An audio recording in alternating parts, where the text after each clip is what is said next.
Howdy folks, I'm KC LaCourse. I'm coming to you from Las Vegas, Nevada with a weekly showcase, and I am the host, and it is called Hearts of the West. It is Western poetry, cowboy storytelling, and Western music, and you're going to enjoy it. I know you are. Every week I have a new performers,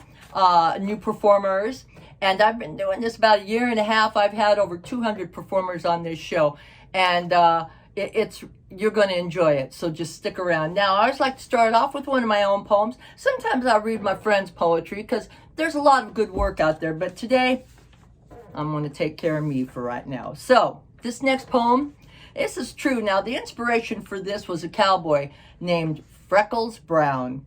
And let me tell you something, he was something. In 1962, he won the bull riding title at the age of 41 now. And we know in the world of sports, 41, you're pretty much done. But it was his last ride, and he wanted to win this something awful. And he rode it on a bull, a bucking bull named, what was the bull's name? Tornado.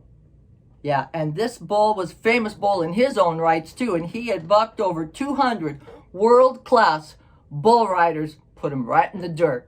And this was it. This is what Freckles drew, and this is the poem, and I dedicate this to him. It's titled Last Ride by KC LaCourse.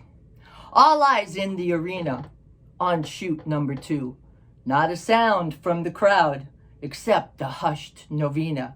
The gate man waiting for the call to jerk it clean on his cue. 30 years of rodeo was riding on this crossbreed Cadillac. This was the cowboy's final time. There was no turning back. He balanced with his riding hand. His free hand helped him too. He rode the spins, felt the moves. The cowboy doing what he came to do. The count of 8 was done. The crowds cheered so loud, he never heard the horn sound. But when the clowns came running down, that's when the cowboy knew rodeo history belonged that day to cowboy Freckles Brown. And it sure did. All right, folks, let's get on with the showcase. Stick around. I know you're going to enjoy it. See you next Tuesday.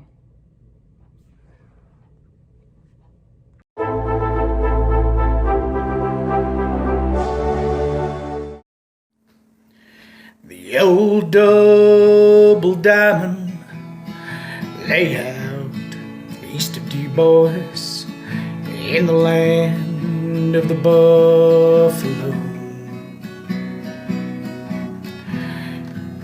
and the auctioneer's gavel, it rapped and it rattled as I watched the old double diamond go. Won't you listen to the wind,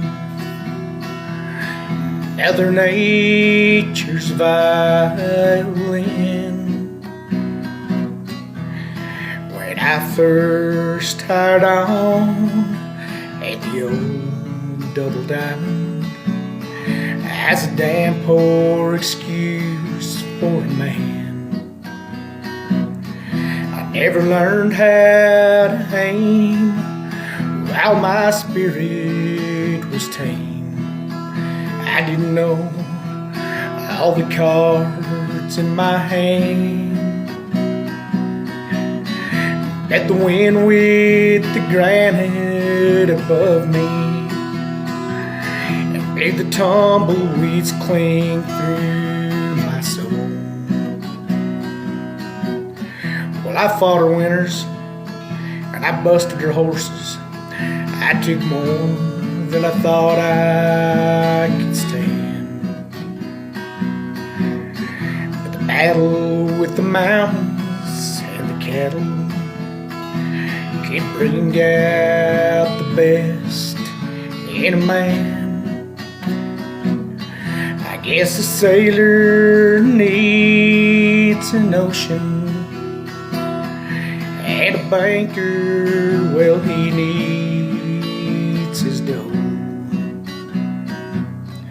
But I need the plains of Wyoming in the land of the buffalo. But now she's selling out and I'm moving on. But I'm leaving with more than I can. 'Cause I've got this pony, and he ain't for sale. And I've got this song to sing. I've got a new range to find and a new knot to tie.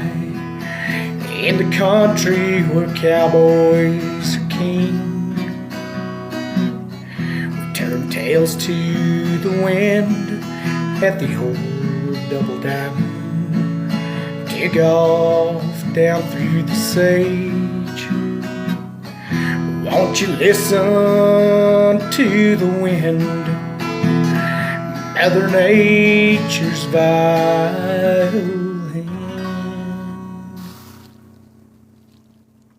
Hey, howdy, y'all. It's Poppa Mac again, and I've been thinking.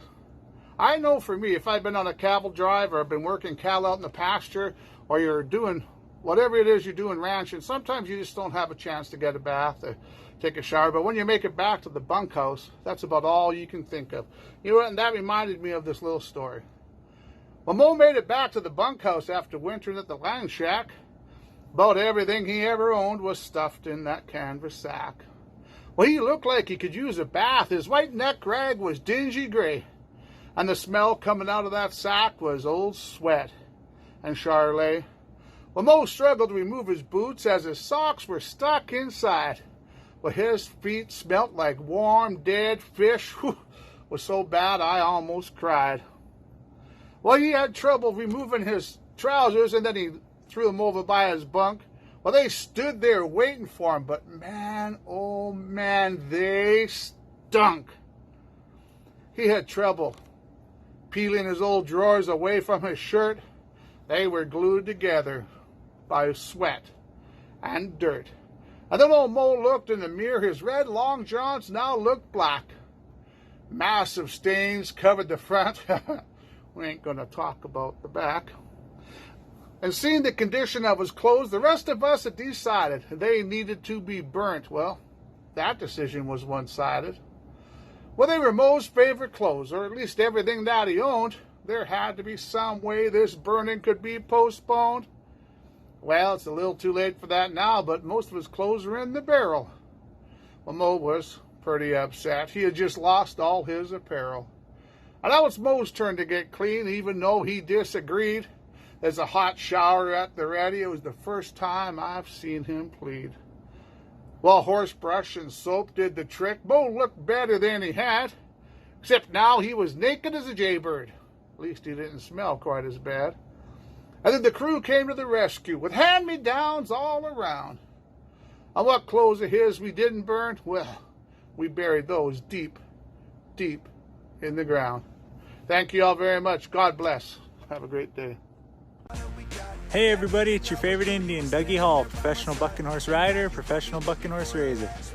This message is for everybody who's lost a loved one and who's having a hard time with it. If you like what I say, please use it. If you don't like it, don't worry about it. Now, when the doctors were getting ready to take my mother off of life support, all the adults in my family were walking up to her and saying goodbye. And I was getting really upset because in Blackfeet, you don't say that. So when it was finally my turn, I walked up to her and I told her, Mom, I love you. Thank you for being my mother. You're the best mother in the world. But one thing I'm not going to tell you is goodbye, because there's no such thing. So I told her, I love you, Mom. Get 'em Watson. That means see you later, because we're going to see those people again someday. But until that time comes, remember what Steve Harvey says. If God woke you up this morning, he's not done with you yet. Love you guys. God bless. Have a great day.